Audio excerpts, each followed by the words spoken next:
not just so happen that people of color in this country are overrepresented in poverty and white people in this country are overrepresented in wealth. That is not just a happenstance. And so for each stigmatized, oppressed, marginalized group, there's been some initial historical insult.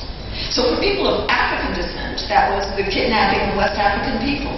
And then our importation across the Atlantic with tremendous loss of life during the Middle Passage.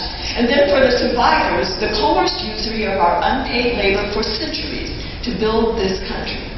But then people will say, oh yes, okay, you're talking about slavery. But Dr. Jones, don't you realize that the enslaved people were emancipated in 1865?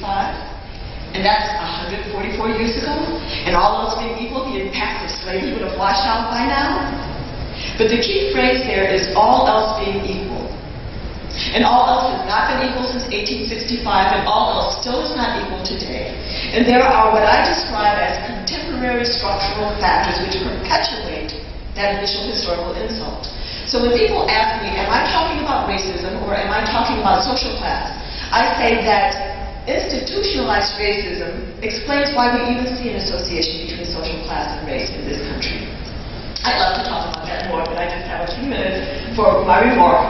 But before I get off of institutionalized racism, I do want to say that it can be through acts of omission, not doing, as well as acts of commission, doing. And very often, institutionalized racism is manifest as inaction in the face of need. Yes, I would love that. Thank you.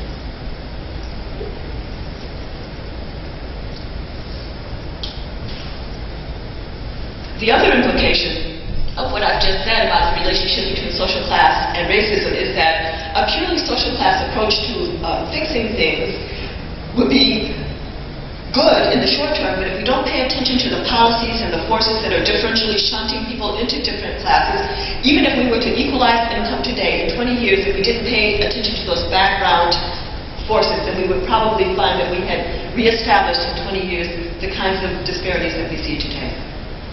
Unpersonally mediated racism, I define that as differential assumptions about the abilities, motives, and intents of others by race, and then differential actions based on those assumptions.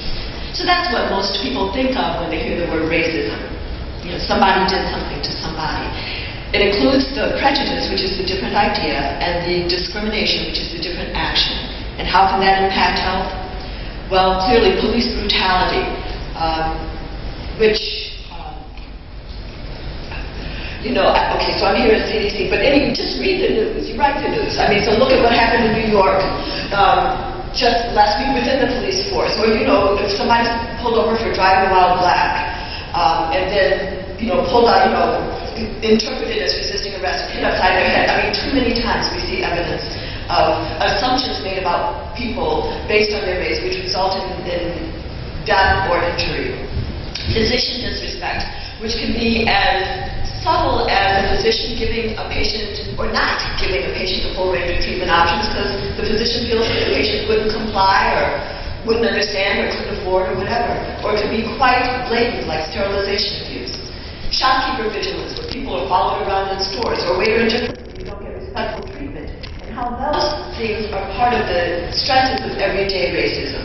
And teacher's evaluation, which is a very important aspect of personally mediated racism. When a teacher looks at a child and thinks that child can't learn and puts them off in an ADD track, and when we document, the disproportionate numbers of difference of our children in these different tracks, and then that child will never be able to develop to their full potential, and it's another whole generation lost.